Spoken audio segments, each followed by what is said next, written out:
The last several messages we have been taking a look at the Ten Commandments, or as in our modern day culture, the 10 suggestions.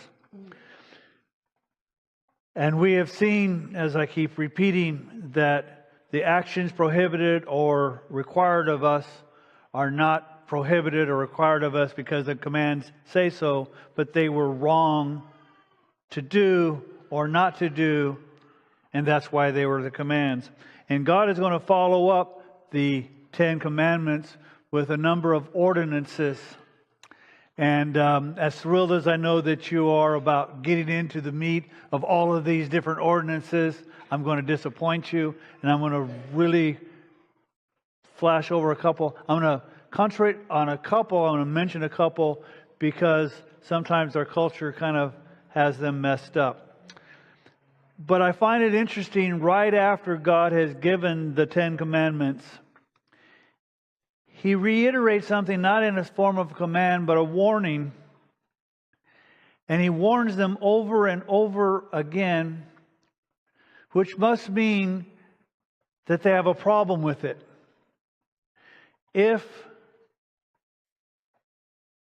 you have no problem with telling the truth, I don't have to keep telling you, don't tell a lie, don't tell a lie, don't tell a lie. If you're a congenital liar, I might have to keep telling you, don't tell a lie, don't tell a lie, don't tell a lie.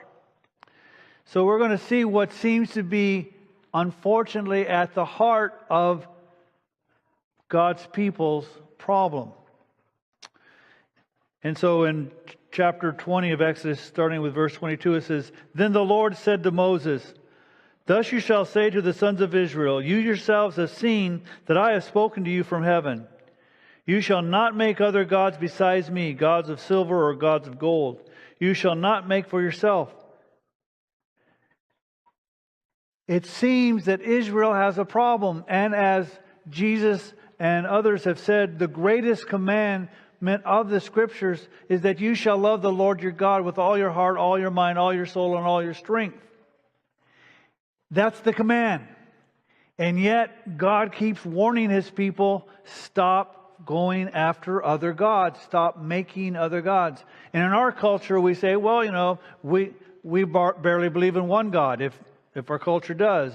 So we don't do that. Well, yes, we do. We have a God. It's called me. Everything that I want is about me. I am the center of the universe. And the sooner that you get to realize that, the happier you'll be. But that's how all of us think. We are the center of the universe. All you have to do is go shopping. Watch people, when there's thousands of people around them, stop dead in their tracks as if nobody else was in the mall. Because it's all about them. And so, yeah, we don't maybe make gods of silver and gold. We make gods of me. And God keeps warning us, don't do that. Because that's the serious problem. So He warns them, and in verse 24, "You shall make an altar of earth for me, and you shall sacrifice on it your burnt offerings and your peace offerings, your sheep and your oxen, in every place where I cause my name to be remembered. I will come to you and bless you. If you make an altar of stone for me, you shall not build it of cut stones, for if you wield your tools on it, you will profane it. And you shall not go up by the steps to my altar, so that your nakedness will not be exposed on it." So, just because you claim that it's worship doesn't make it so. God says that there are, if you will, certain rules related to worship. Part of that is when He's talking about the altar. Pagan altars oftentimes were made of cut stones, and they would do certain things and ornate them. And God says, you are to be separate. You are to be holy. My altars are not to be like the pagan altars. And I don't want you going up on a bunch of steps, because back then they wore tunics and those types of things. And if you stepped up, you might reveal things that you shouldn't reveal. And God says, I don't want that.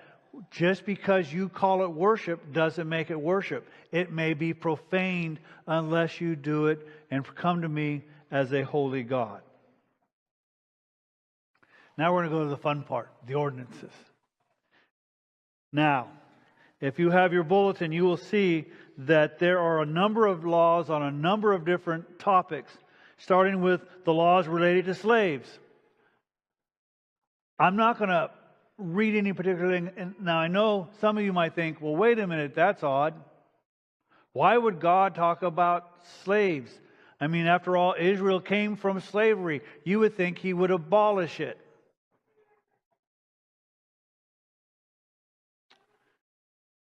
When Jesus came, there was still slavery, and Jesus didn't seek to abolish it. When Paul was writing his epistles, there was still slavery, and he didn't seek to abolish it. Oftentimes, what we want to do is we want God to affect institutions. And what God is affecting is you and me. And if He has our heart and our minds, then our institutions will change. But He does say that we are to treat the people who become slaves differently than those who have done it in the past. And as a matter of fact, in the laws, once you become a slave, you are not a permanent slave. After 6 years, you were to be set free. It was not a permanent situation. Then there are laws related to homicide, murder. One of the commands, you're not supposed to commit murder. Now, it's interesting that it says that in chapter Exodus 21, verse 12, he who strikes a man so that he dies shall surely be put to death. But if he did not lie in wait for him, but God lets him fall into his hands, then He will appoint you a place to which he may flee. If, however, a man acts presumptuously towards his neighbor as to kill him craftily, you are to take him even from my altar, that he may die. What this law says is the punishment for murder is death.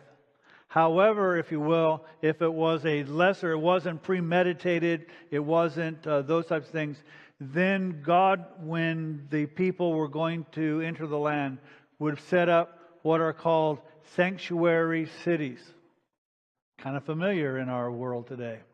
And in these sanctuary cities, if you had killed someone by accident or at least not premeditated, you could escape to that city and you could live there the rest of your life.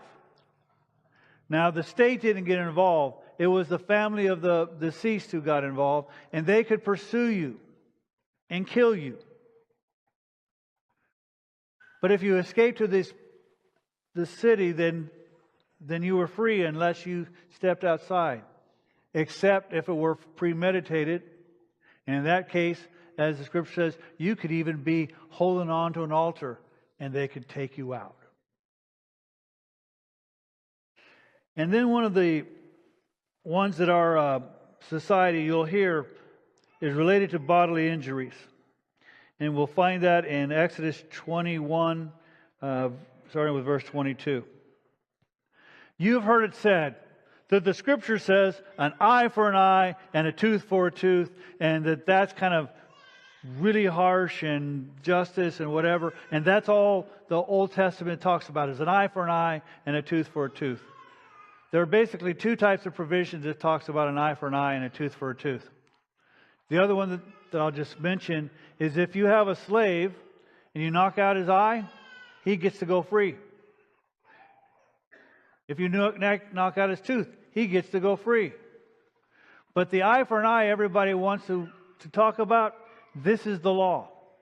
If men struggle with each other and strike a woman with a child so that she gives birth prematurely, yet there is no injury, he shall surely be fined as the woman's husband may demand of him, and he shall pay as the judges decide. There is a procedure, if you will. The husband says, you injured my wife, you had the baby prematurely, there wasn't a lot of injury. I think that's worth $10,000. And the judge says, well, I agree with you, it's $10,000 or it's $50 or whatever the judges decide, but there is a proceeding. However, but if there is any further injury, then you shall appoint as a penalty life for life, eye for eye, tooth for tooth, hand for hand, foot for foot, burn for boon, wound for wound, bruise for bruise. This is about what happens to what we call the fetus and what I will call the child. If the child is injured while men are fighting with each other, then there is a penalty, and that is the eye for an eye and a tooth for a tooth. But it is not the general realm of justice. It's related to the sanctity of the unborn child. Another one I want to bring up is in chapter 23, verse 6.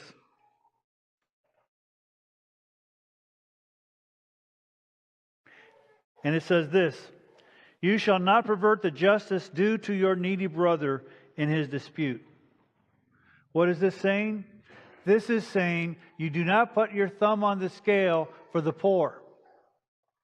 You're not supposed to put your thumb on the scale for the rich, and you're not supposed to put your thumb on the poor for the poor. You are to allow justice to be justice regardless of who comes before it. If you will, it's equal justice under the law. Boy, it's kind of amazing. Some of the basic tenets of our foundation of laws we can find here in the Old Testament.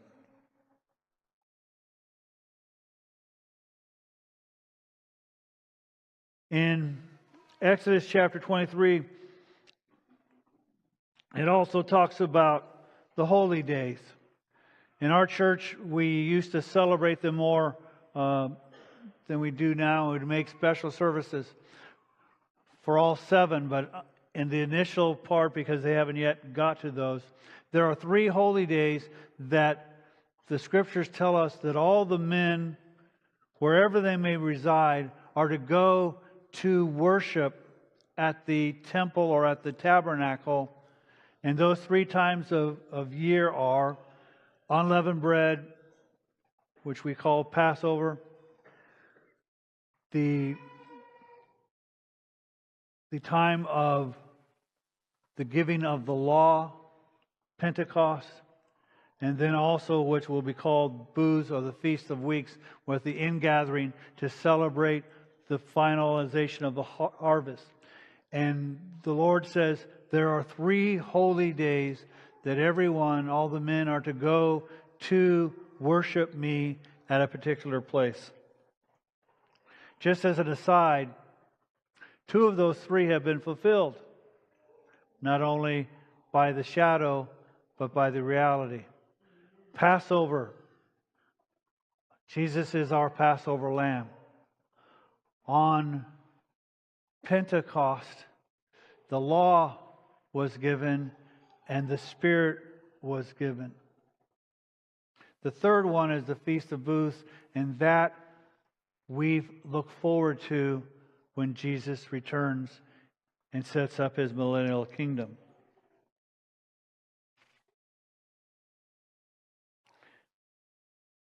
And the last one that I want to mention is one that you hear me talk about a lot, and that's found in chapter 23, verse the second part of 19, the second part of 19. "You shall bring the choice first fruits of your soil into the house of the Lord your God. You are not to boil a young goat in the milk of its mother." Now, in Jewish custom, to avoid doing this, you can't have a milkshake with a hamburger or a cheeseburger. They don't want you violating this.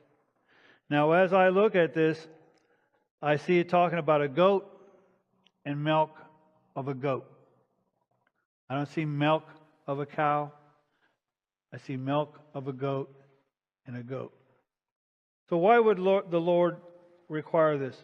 I think that there are 3 reasons, and I don't think that they're mutually exclusive. One of the 3 may be correct, or all 3 may be correct. First, it just seems inappropriate to cook something in what was sustaining its life.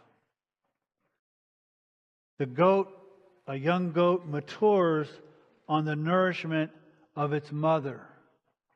And yet to cook it in such a way just seems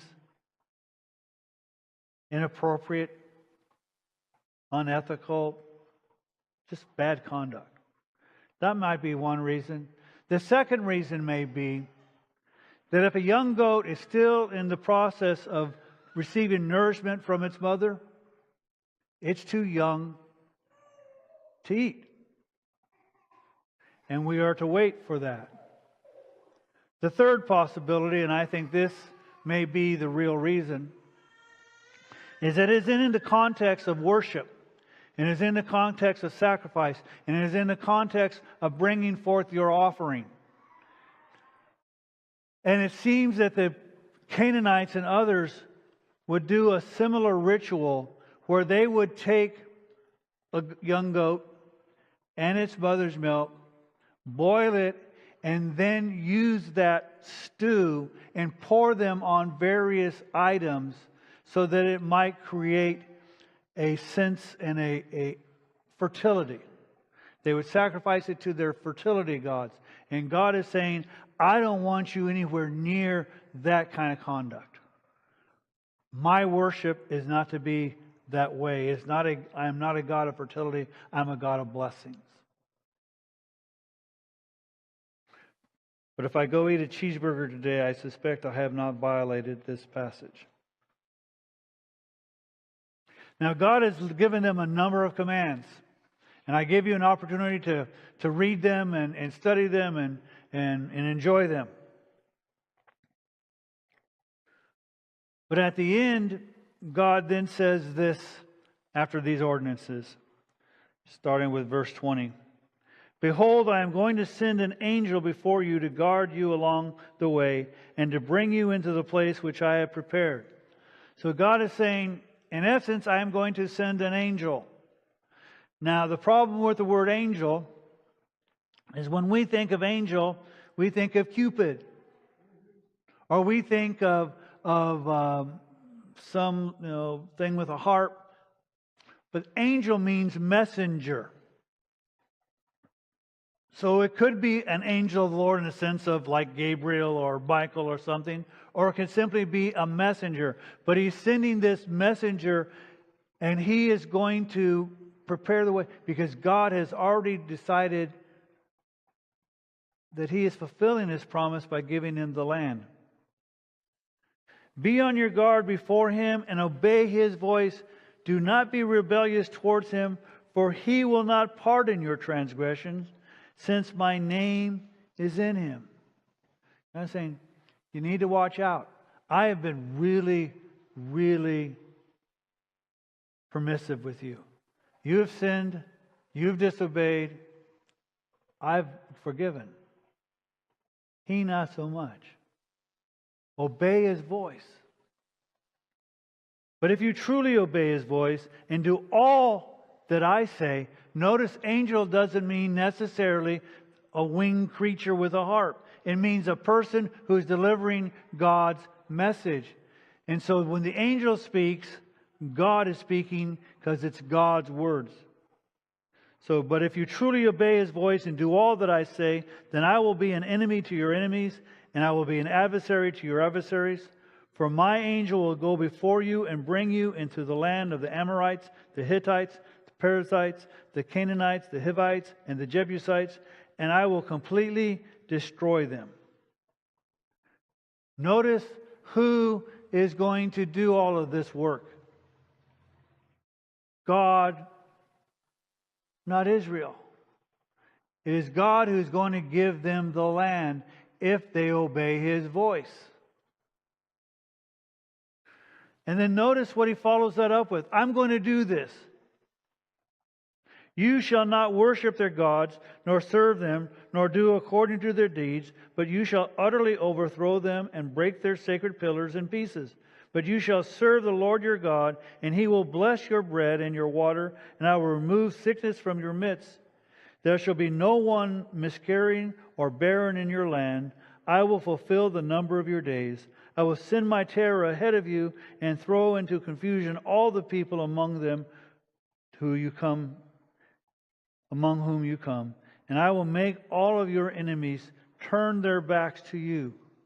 I will send ordinances ahead of you so that they will drive out the Hivites, the Canaanites, the Hittites before you.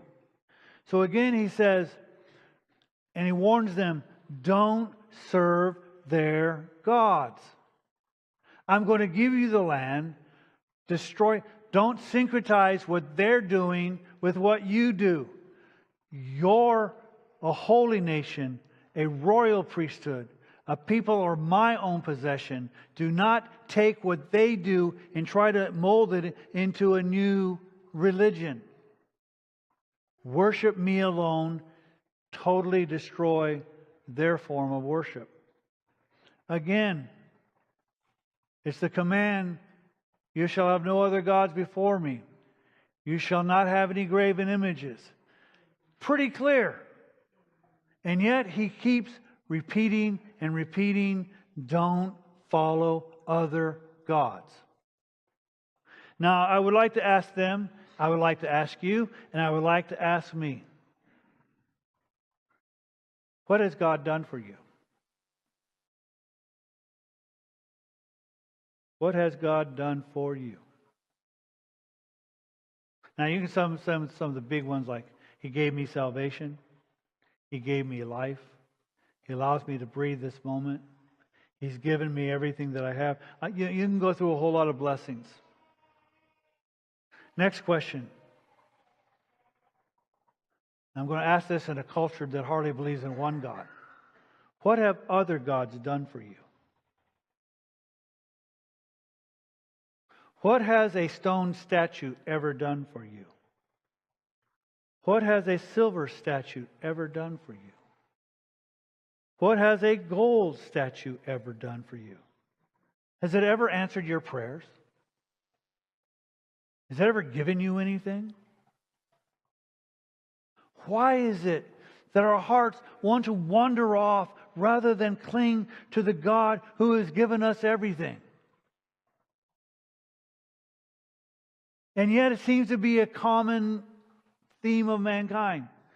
Here God keeps repeating, don't go after other gods. There is an old hymn that we sing. My heart, it's prone to wander.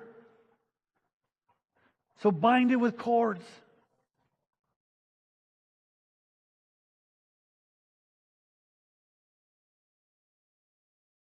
So God says, I'm going to be an enemy to your enemies. I'm going to be an adversary to your adversary. I'm going to give you the land.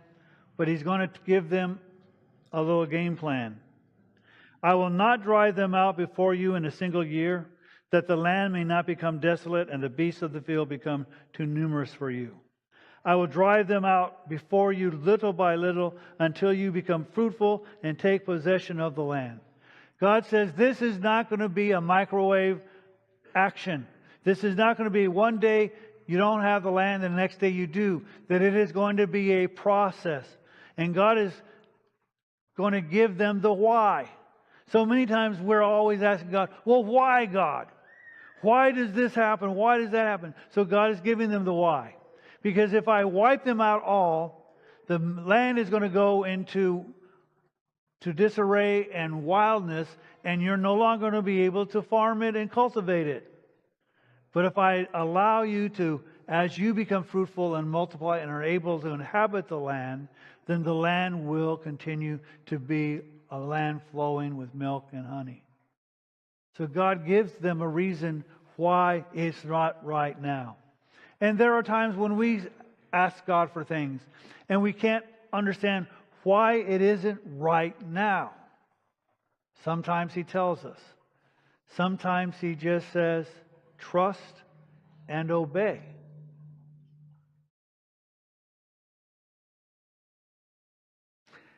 I will fix your boundaries from the Red Sea to the Sea of the Philistines, and from the wilderness to the river Euphrates. For I will deliver the inhabitants of land into your hand, and will drive them out before you. Again, notice, God is saying, I will do this, I will do this, I will do this. I just want you to watch the power of God. And this is what you are to do. You shall make no covenant with them or with their God. I have made a covenant with you, the book of the covenant. This covenant that says, these are the ordinances. These are the laws of worship. These are the laws of society. These are the laws of interpersonal relationships. These are the laws. These are the things that you are to follow. But you are not to follow after their gods, and you are to make no covenant with them. And again, their gods aren't God. And the Bible narrative that is so appropriate at this time is when Elijah had a contest with a whole bunch of priests from their God. And they got up on a mountaintop. And Elijah says, okay, we're going to have a little contest. We're going to have some wood here and a little water. And if your God is God, you call them out and have fire come down from heaven. And I love Elijah's reaction to this, because they did what they did and nothing happened. So Elijah wasn't a good winner.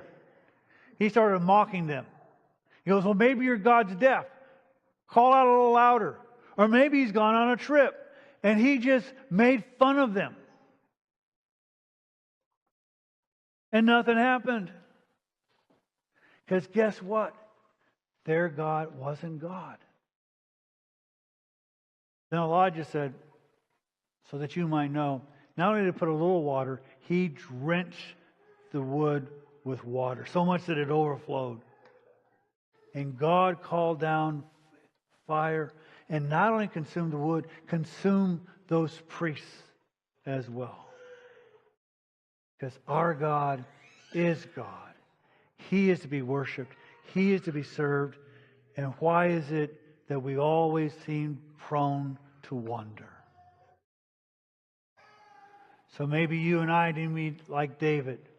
He says, Lord, create in me a new heart, a clean heart. One that is a heart after you, not one prone to wonder. I don't need the warning day after day after day to follow other gods, to make contracts with other gods. But I will follow you. And I will follow you not because you give me stuff, but because you are God. And you are the God who is loving and merciful, and one who has called me to be your child. Think of that. Our God has not just said, you do these things and I'll do these things and everything will be wonderful. God has called us into a special relationship. Not just to be His servants, but to be His children. Again, what other God has called you to be His son or daughter?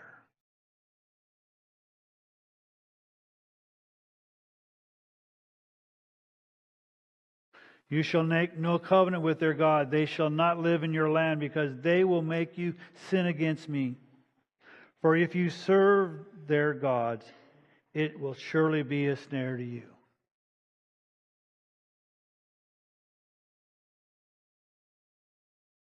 Yes, sin is sin. And yes, we all fall short of the glory of God. But not all sin is the same sin.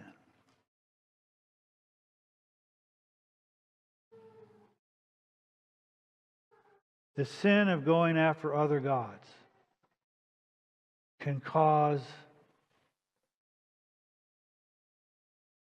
terrible consequences for you and those around you.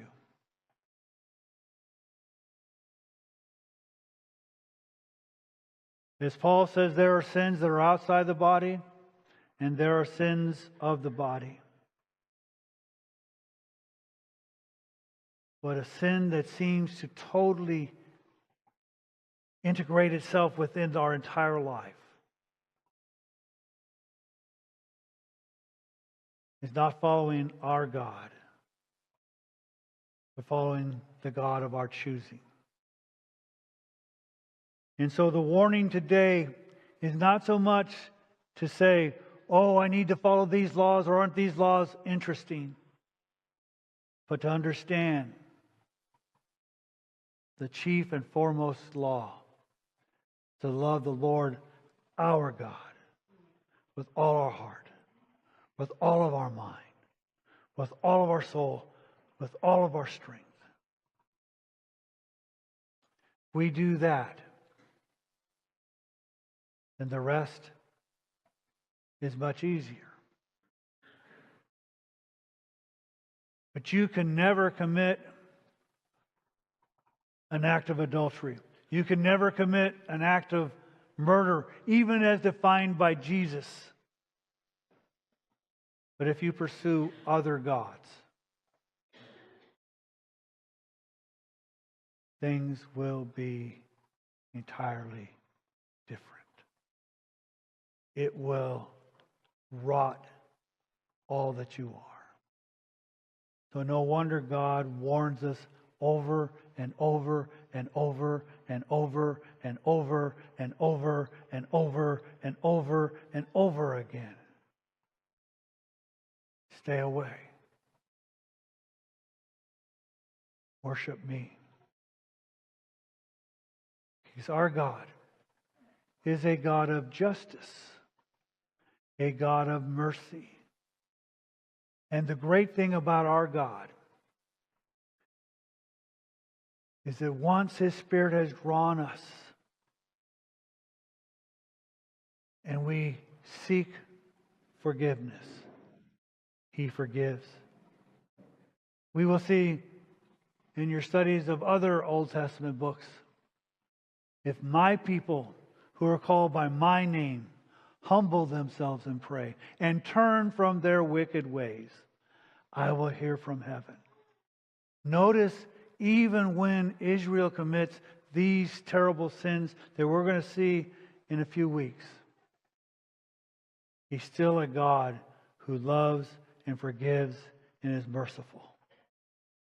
He is a God of justice. He is a God of mercy. He's not either or, He's both.